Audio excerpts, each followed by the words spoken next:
Mas o Novo Testamento, ele nos traz, precisa ver se não amados.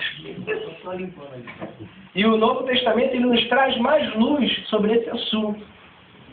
Abra a sua Bíblia em João, capítulo 1, versículo 12. Evangelho de João, capítulo 1, versículo. Eu conheço minhas ovelhas.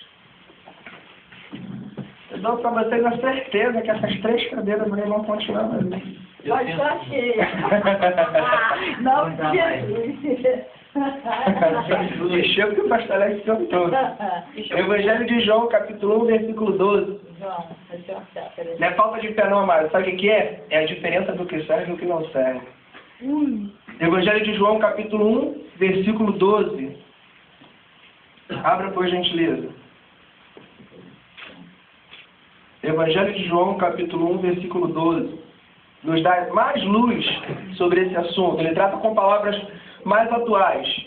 Ele concorda com Malaquias. Fala assim, Evangelho de João, capítulo de número 1, versículo de número 12. Fala assim, mas a todos quanto recebeu, deu-lhes o poder de serem feitos filhos de Deus, aos que creem no seu nome. Mas a todos quantos receberam, deu-lhes o poder de serem feitos filhos de Deus, a saber, aqueles que creem no seu nome. Aí lá no Antigo Testamento, a Bíblia ela fala que existem 2 classes de pessoas, o ímpio e o justo. No Novo Testamento, o apóstolo João, inspirado pelo Espírito Santo, com certeza, ele diz que existem sim 2 classes de pessoas, mas ele já não chama mais de ímpio e justo. Ele chama de criatura e filho. Porque todos quantos o conheceram, deu-lhes o poder de se tornarem filhos de Deus. Aí eu já expliquei algumas vezes essa diferença aqui. Porque quando nós nascemos, quando nós crescemos, se andamos por essa terra, mas nunca aceitamos ao Senhor Jesus como Senhor e Salvador de nossas vidas, se nunca entregamos os nossos caminhos a Deus, se nunca procuramos viver a palavra de Deus, fomos criados por Deus, sim, mas não assumimos o direito de ser filho, porque o direito de ser filho só assume aquele que aceita o Senhor Jesus como Senhor e Salvador da sua vida, aquele que aceita o sacrifício da cruz e aquele que confessa com os seus lábios que Jesus é o Senhor da sua vida e através dos seus atos mostra isso. Então, o ímpio e o justo, para o Novo Testamento, se torna criatura e filho. E aí a coisa ela fica um pouco mais difícil. Porque aí nós começamos a ver que dentro da igreja, graças a Deus nessa manhã só tem crente. Crente não, cristão. Não quero crente aqui dentro não.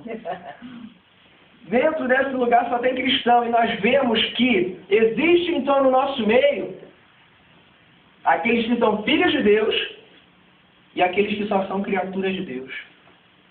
Uma diferença muito significativa. O filho é o justo, que Malaquias diz. E a criatura é o ímpio, que Malaquias fala. E criaturas que conhecem o seu Criador. A Bíblia, ela explica-se a si mesma.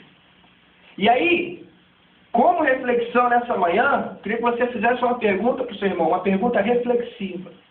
Pergunta para ele, que está do seu lado, você é ímpio ou você é justo? Você é ímpio ou você é justo? Você é criatura ou você é filho? Você é criatura ou você é filho? Porque existe a diferença. Mateus, não precisa abrir não, capítulo 3, versículo 24 ao 30, fala sobre a parábola do joio e do trigo. Né? Jesus ele fala que no nosso meio, no meio da igreja, não é lá fora.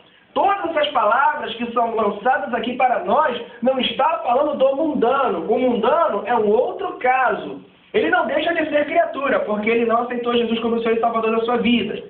Mas esse ímpio e esse justo, esse filho e essa criatura, o Senhor Deus ele trata essas classes que existem no meio do povo de Deus. E aí ele lança mais 2 adjetivos, trigo e joio. Em Mateus ele fala que o trigo, ele nasce junto com o joio e não se consegue discernir. Vocês já viram trigo e joio? Já viram? Tem alguns lugares que fazem, né, aqui, campanha com trigo e tal, então aquele feixe de trigo com as sementes do trigo. Se você colocar um feixe de joio do lado, é idêntico. É idêntico. Só que a diferença é que quando você aperta o trigo e você esfarela, a semente ela está dentro daquele feixezinho.